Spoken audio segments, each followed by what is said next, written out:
Greenland വാങ്ങാനുള്ള American president Donald ട്രംപിന്റെ മോഹം വെറുമൊരു ആഗ്രഹമല്ല, അതൊരു വലിയ സൈനിക നീക്കമായി തന്നെ മാറുകയാണ്. ലോകം ഉറ്റുനോക്കുന്ന ആർട്ടിക് മേഖലയിൽ യുദ്ധവിമാനങ്ങളുടെ ചിറകടി ഒച്ചകൾ ഉയർന്നു കഴിഞ്ഞു. വാക്കുകൾക്ക് പകരം ആയുധങ്ങൾ സംസാരിക്കുന്ന അവസ്ഥയിലേക്ക് കാര്യങ്ങൾ നീങ്ങുകയാണ്.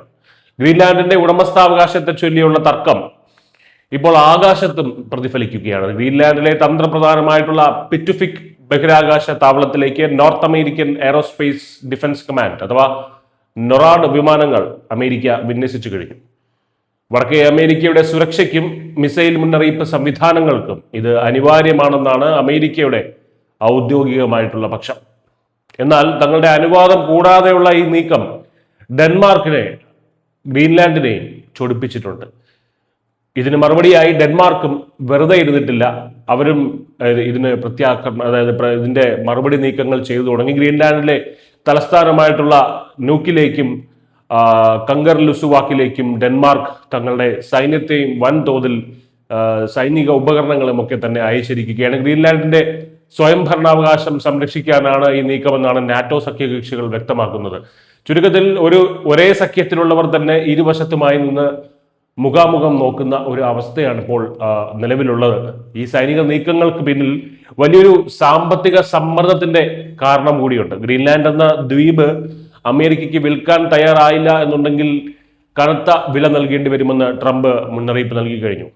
ഇതിന്റെ ഭാഗമായി ഡെൻമാർക്ക്, ബ്രിട്ടൻ, ഫ്രാൻസ്, ജർമ്മനി എന്നീ രാജ്യങ്ങളിൽ നിന്നുള്ള ഇറക്കുമതിക്ക് ഫെബ്രുവരി 1 മുതൽ 10% അധിക തീരുവ ചുമത്തുമെന്ന് ട്രംപ് പ്രഖ്യാപിച്ചിട്ടുണ്ട്. ഇപ്പൊ തീരുവ എന്ന് പറയുന്നത് ട്രംപിന്റെ ഒരു വളരെ പ്രിയപ്പെട്ട ഒരു ആയുധമായി മാറിയിരിക്കുകയാണ്. ഇതുകൊണ്ടൊന്നും തീർന്നില്ല. ജൂൺ 1 ഗ്രീൻലാൻഡ് വിൽപ്പനയിൽ തീരുമാനമായില്ല എന്നുണ്ടെങ്കിൽ ഈ നികുതി 25% ഉയർത്തുമെന്ന ഭീഷണിയും നിലവിലുണ്ട്. അതായത് വിഷയം ഇപ്പോൾ ഗ്രീൻലാൻഡിൽ മാത്രം ഒതുങ്ങി നിൽക്കുന്നില്ല എന്ന് വേണം മനസ്സിലാക്കാൻ. ഇത് യൂറോപ്പും അമേരിക്കയും തമ്മിലുള്ള വലിയൊരു വ്യാപാര യുദ്ധമായി തന്നെ മാറിക്കഴിഞ്ഞു. എന്തുകൊണ്ടാണ് മഞ്ഞുമൂടിയ ഈ ഒരു ദ്വീപിന് വേണ്ടി ട്രംപ് ഇത്രയധികം വാശി പിടിക്കുന്നത് എന്ന് ചോദിച്ചു കഴിഞ്ഞാൽ പ്രകൃതി വിഭവങ്ങളും ഭൂമിശാസ്ത്രപരമായ സ്ഥാനവും തന്നെയാണ് അതിന്റെ കാരണം. അതായത് ആർട്ടിക് മേഖലയിലെ ആധിപത്യം ഭാവിയിലെ ലോകശക്തിയെ തീരുമാനിക്കുന്നതിൽ നിർണായകമാണ്.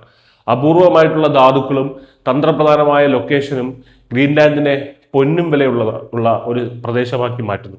ദേശീയ സുരക്ഷയുടെ പേരിൽ ഈ ദ്വീപ് പിടിച്ചെടുക്കാനുള്ള ട്രംപിന്റെ നീക്കത്തെ യൂറോപ്യൻ നേതാക്കൾ ശക്തമായി എതിർക്കുന്നുണ്ട്. ഇത് അന്താരാഷ്ട്ര ബന്ധങ്ങളിൽ വലിയ വിള്ളലുകൾ വീഴ്ത്തുമെന്നും ആഗോള സമ്പദ് വ്യവസ്ഥയെ തന്നെ ബാധിക്കുമെന്നൊക്കെ അവർ ഭയപ്പെടുന്നുണ്ട്. കാര്യങ്ങൾ കൈവിട്ടു പോവുകയാണ്.